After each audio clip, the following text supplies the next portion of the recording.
Hi guys, welcome to another build for Guild Wars 2.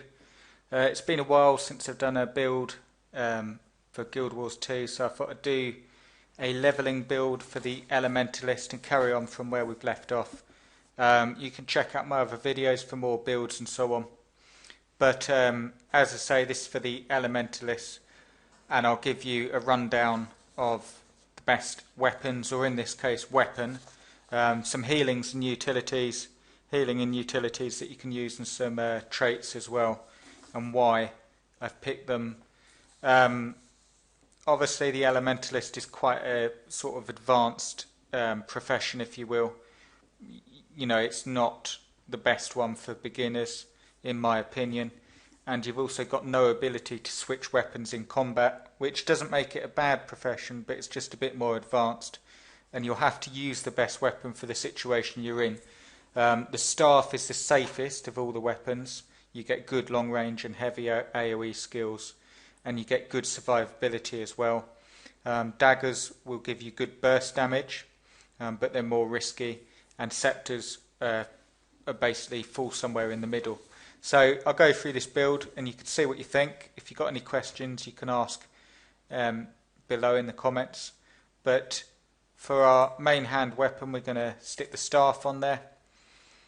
And I'm just going to load in these healing and utilities that you've got.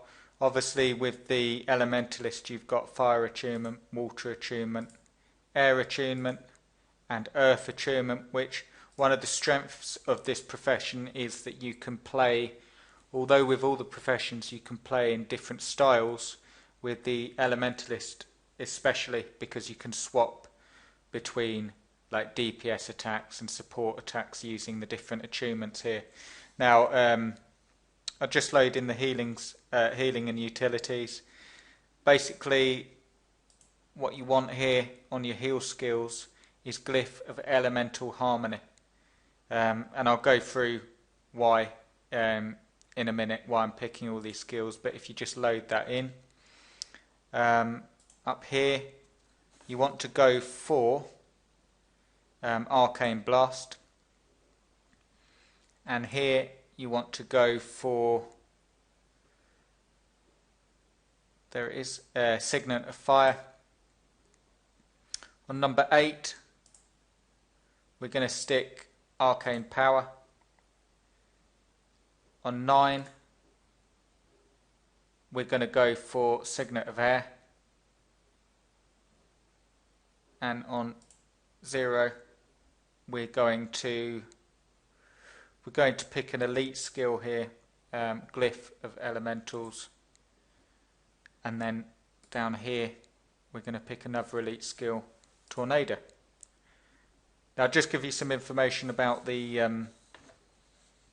healing and utilities that I've picked there. Basically you've got your Glyph of Elemental Harmony, that's your best choice for healing spells, and it also gives you a boon based on your attunement as well. And bear in mind with the utilities you can adapt them to different combat situations, but in general you've got Arcane Shield, which is a good early survivability skill. You've got Arcane Power, and that causes your next 5 attacks to deal critical damage. It's great for increasing general damage output, and you can use Signet of Fire until you reach the 2nd level of utilities if you need to. Signet of Air, what that does is basically passively increases your movement speed, and it blinds an enemy on use as well. It's good for both survivability and increasing your leveling speed because it reduces the time that you're spending travelling.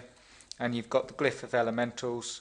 That's a solid elite skill you can use in pretty much any situation, and you can also choose to replace it with a racial ability if you want to. Now moving on to the traits, what we're going to do is the first tree that you want to fill out is down here, the Arcana tree. I'll just fill it out and I'll give you some information. Basically what we're going to do here is stick 5 points there. Here you want to pick up Arcane Mastery, pick that up and then move across, put Arcane Retribution there. Move across, pick that up, and then you want to go for, just move this out of the way, you want to go for Blasting Staff on the end there.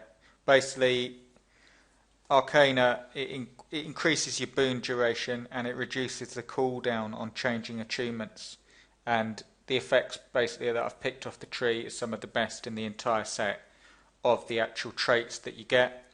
Don't worry about water magic for this build, and then the next one that you want to fill out the second tree is earth magic.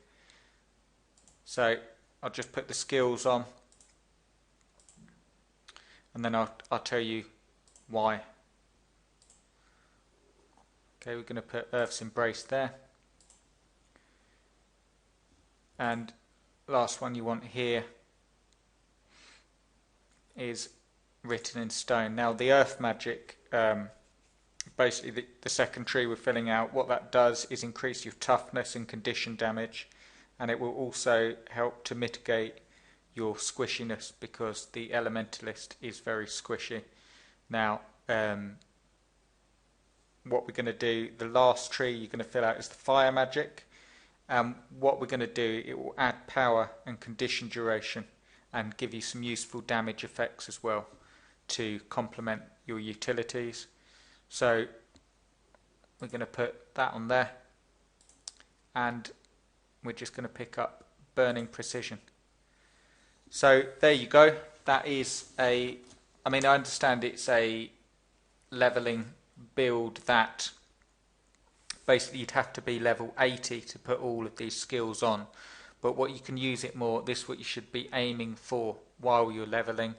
Fill out the trees when you can, and obviously pick the healing and utilities when you can and build it up, so when you're level 80 this is what you're aiming for, in my opinion. Of course you don't have to follow that, but it should help you if you're new to the game, you're looking to play Elementalist, and I hope it does. But let us know what other builds you want to see and I'll get cracking on them. Okay guys, cheers.